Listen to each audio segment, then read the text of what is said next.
ओम शांति। आज पत्र पुष्प की क्लास में हम सुनेंगे हमारी परम आदरणीय दादी प्रकाश मणि जी के अमृत वचन। हमारी दादी जी जिन्होंने अपना एक एक सेकंड, एक एक संकल्प और एक एक श्वास सिर्फ और सिर्फ बाबा और सेवा के प्रति समर्पित किया। तो दादी आज समय और संकल्प के खजाने को हमें कैसे बचाना है और कैसे संगम युग पर उसे सफल करना है, उसकी बहुत सुंदर विधियां बता रही हैं। दादी की क्लास का टॉपिक है व्यर्थ संकल्प और समय गंवाने के बजाय सदा शुभ सोचो, सबके प्रति कल्याण की भावना रखो। जब हम संपन्नता का सोचते हैं तो हमारा अटेंशन जाता है। संपन्न बनना अर्थात कर्मातीत बनना। तो हम संपन्न बने अर्थात बाप समान बने, कर्मातीत बने। तो हमारे पुरुषार्थ का अंतिम पेपर भी कर्मातीत बनना है। तो कर्मातीत बन रहे हैं या कोई सूक्ष्म कर्म के खाते बन तो नहीं रहे?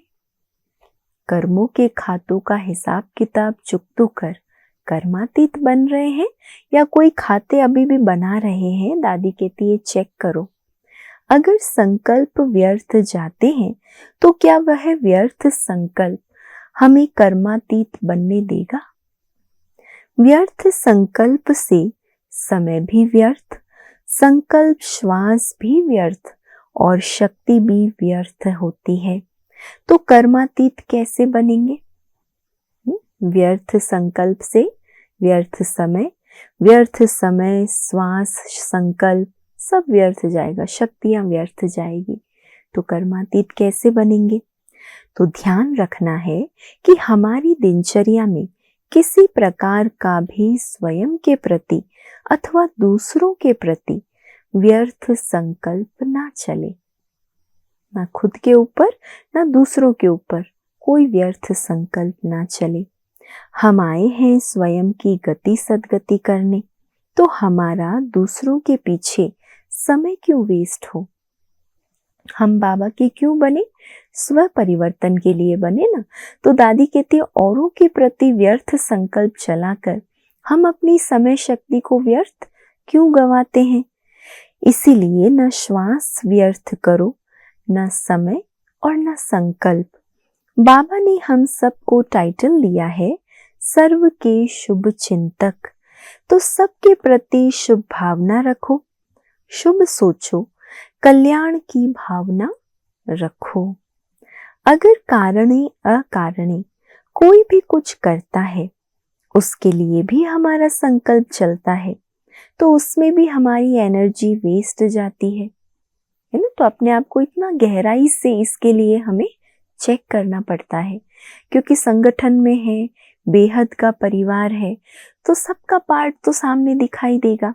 कोई कुछ कर रहा है, कोई कुछ कर रहा है, तो उस कार्य के प्रति अगर हम संकल्प चला रहे, उसके पार्ट के ऊपर हमारे संकल्प चल रहे, तो दादी कहते उसमें मेरा क्या कल्याण हुआ, मुझे क्या प्राप्ति हुई? कुछ भी नहीं। तो इसीलिए हमारी एनर्जी वेस्ट हो गई। अब बाबा ने हम सबको संपन्नता का इशारा दिया है, इसीलिए कोई भी संकल्प व्यर्थ नहीं होना चाहिए। हर एक का ड्रामा में अपना अपना पार्ट है। हमें हर बात के पीछे शुभ सोचना है और शुभ भावना रख कार्य व्यवहार में भी शुभ वृत्ति को अपनाना है। हर बात के पीछे शुभ सोचना है और शुभ भावना रख कार्य व्यवहार में भी शुभ वृत्ति को अपनाना है। शुभ भावना ही हमारी मुख्य सेवा है। मुख्य सेवा क्या हुई? शुभ भावना रखना मनसा में हर आत्मा के प्रति, स्वयं के प्रति भी हो और सर्व के प्रति भी शुभ भावना हो। और सेवा ना भी करें, शुभ भावना रखें, तो भी चारों तरफ अच्छे वाइब्रेशन फैलते रहेंगे।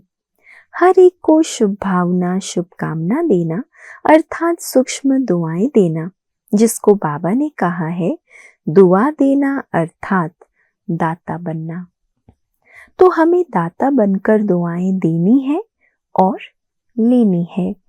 दुआएं सिर्फ देनी नहीं होती, परंतु रिटर्न में दुआएं ऑटोमेटिक मिलती है। जो करेंगे सो ऑटोमेटिक पाएंगे। तो दुआएं देते जाएं तो दुआएं ऑटोमेटिक मिलती रहेगी। अगर कोई प्रैक्टिकल हमसे अनुभव पूछे तो मैं कहती कि बाबा ने मुझे दुआओं में पाला है और दुआओं से ही आगे बढ़ाया है।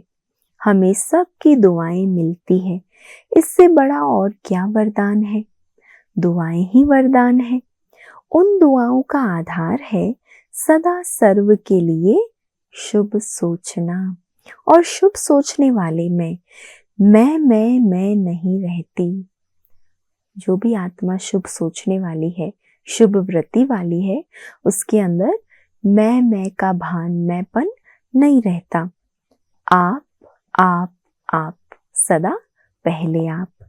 मैं करने से दुआ के बदले दूसरों से बद्दुआ मिलती है। शुभ भावना से आप करो तो दुआएं मिल जाती है।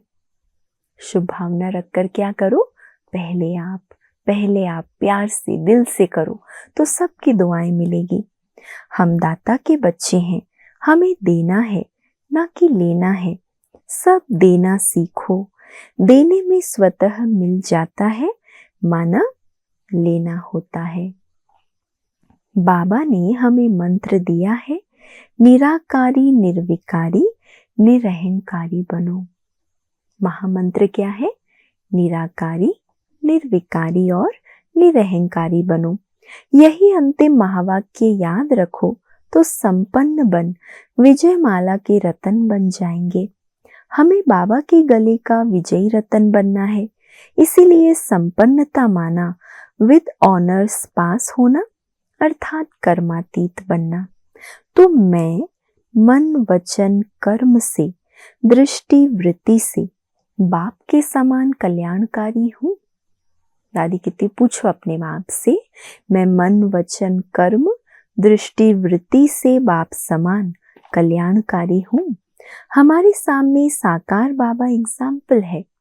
तो बाबा को फॉलो करते करते हम बाबा के समान फरिश्ता बन जाएंगे। ये संपन्नता की स्थिति का पुरुषार्थ करने से जो कभी कभी उदासी या टेंशन आदि होता है वो सब खत्म हो जाएगा। कई बार बाबा हमें समय की सूचना देते हैं कि बच्चे समय को देखते हो तो तुमको बेहद का वैरागी अर्थात उपराम रहना है। समय की घंटी बहुत जल्दी बजने वाली है, समय बहुत फास्ट चल रहा है। तो दादी कहती है समय को देखते आप क्या बनो, उपराम बनो, बेहद के वैरागी बनो। जितना बेहद के वैरागी और त्यागी बनेंगे अर्थात उपराम रहेंगे, उतना ऑटोमेटिकली हमारी याद की यात्रा पावरफुल होती जाएगी। जितना त्याग, वैराग्य, उपराम वृत्ति होगी, हमारी याद की यात्रा को जैसे फोर्स मिलता है, पावर मिलती है। ये अशरीरी बनने का अभ्यास संपन्न बनने में हमें बहुत मदद करता है। बाबा अभी हम बच्चों को उड़ती कला का वरदान देकर उड़ाकर ले जाना चाहते हैं। उड़ने के बिना अब पैदल चलने की बात खत्म हुई। अब मौसम क्या है? उड़ने का मौसम है। अब तो उड़ो, उड़ाओ, उड़ते चलो बस। अब क्या करना है? उड़ना और उड़ाना है। अभी पैदल मेहनत से नहीं चलना है, परंतु उड़ती कला में उड़ के जाना है। जब उड़ती कला में उड़ेंगे तब ही संपन्नता के समीप सह जाएंगे। जब प्लेन उड़ जाता है तो बाकी सब नीचे रह जाते, बादलों से भी पार हो जाते हैं। तो हमें सब बातों रूपी बादलों से पार जाना है। ये संपन्नता अर्थात उड़ती कला में उड़ने का इशारा है। उड़ना है, उड़ाना है और पार चले जाना है। अच्छा, ओम शांति।